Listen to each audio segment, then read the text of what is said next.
வணக்கங்க. நான் உங்கள் செல்வம் அஸ்ட்ராலஜர், ஜெமினி ஸ்கூல் ஆஃப் அஸ்ட்ராலஜிக்காக. நாங்க திருமண பொருத்தம் பார்க்கும்போதுங்க, நாம யாருக்காக திருமண பொருத்தம் பார்க்கிறோமோ அந்த ஜாதகத்தையும் அதுக்கான வரன் ஜாதகத்தையும் இத 4 பிரிவுகளாக பிரிப்போங்க. எங்களுடைய மாணவர்களுக்கும் அதே மாதிரி தான் சொல்லிக் கொடுப்போம். இந்த 4 பிரிவுகள் என்ன அப்படின்னு கேட்டீங்கன்னா, கிரீன், எல்லோ, பிங்க், ரெட்.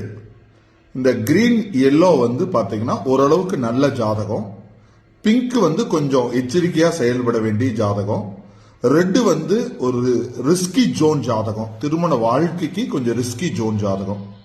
இப்படி 4 பிரிவுகளா பிரிச்சுதான் ஒரு வரன்களை இணைக்கக்கூடிய மெத்தட பண்ணுவோம்.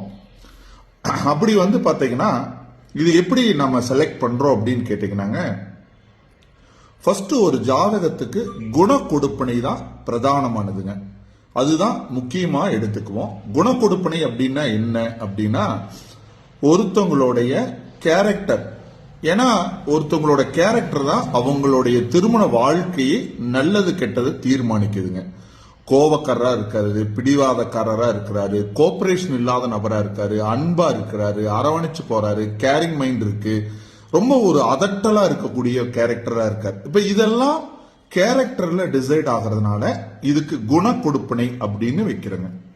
அடுத்தது பாத்தீங்கன்னா திருமண கொடுப்பனைங்க. இந்த திருமண கொடுப்பனை அப்படிங்கிறது பாத்தீங்கன்னா ஒருத்தவங்களோட ஜாதகத்துல எப்படிப்பட்ட கணவன் அல்லது மனைவி அமையும், அவங்க ஜாதகத்துல எப்படி 7ஆம் பாவம் 7ஆம் பாவாதிபதி கலஸ்தர காரகன் இருக்கோ அதை பொறுத்து திருமண கொடுப்பனையை டிசைட் பண்றாங்க. 3வது நடப்பு தசாபுத்தி ரொம்ப முக்கியங்க. அதுதான் நடப்பு தசாபுத்தி ஒருத்தரோட கேரக்டரையும் ஒருத்தருக்கு நடக்கக்கூடிய நல்லது கெட்டதையும் தீர்மானிக்குதுங்க. இதுக்கப்புறமா 4வது பாத்தீங்கன்னா கோச்சார கொடுப்பனை. இதுவும் தற்காலிகமா நமக்கு எப்படி இருக்கு, இந்த 4 விஷயங்களும் ஒரு ஜாதகத்துக்கு நல்லா இருக்கு அப்படின்னு கேட்டீங்கன்னா அந்த ஜாதகம் கிரீன் அப்படின்னு அர்த்தங்க. இதுல எண் 1 பாதிக்கப்பட்டா எல்லோ, 2 பாதிக்கப்பட்டு இருந்ததுன்னா அது ரெட்டு, எல்லாமே பிங்க், எல்லாமே பாதிக்கப்பட்டிருந்தால், அதாவது குண கொடுப்பனையும் சரியில்லை, திருமண கொடுப்பனையும் சரியில்லை, தசா கொடுப்பனையும் சரியில்லை, கோச்சார கொடுப்பனையும் சரியில்லை, இந்த மாதிரி 4 கேட்டகரியும் பாதிக்கப்பட்டிருந்தால் அந்த ஜாதகத்துக்கு நாம ரெட் ஜோன் என்னன்னு வச்சுட்டு அதை எந்த ஜாதகத்தோட பொருத்தணும், கிரீன் எல்லோவோட எல்லோ பிங்கோட எப்படி பொருத்தணுங்கிறத நம்ம பாடத்துல தெளிவா சொல்லி கொடுப்போங்க. இப்படித்தான் நம்ம திருமணத்தை தரம், அந்த ஜாதகங்களை தரம் பிரிச்சு ரொம்ப குவாலிஃபைடா ஒரு ஜாதகத்துக்கு இன்னொரு ஜாதகத்தை நம்ம சேர்த்துவோங்க.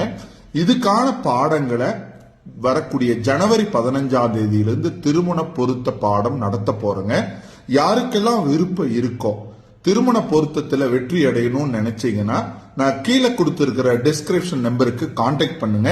திருமண பொருத்த வகுப்பு சம்பந்தமான டீட்டெயில் கொடுக்கறேங்க. நன்றி, வணக்கங்க.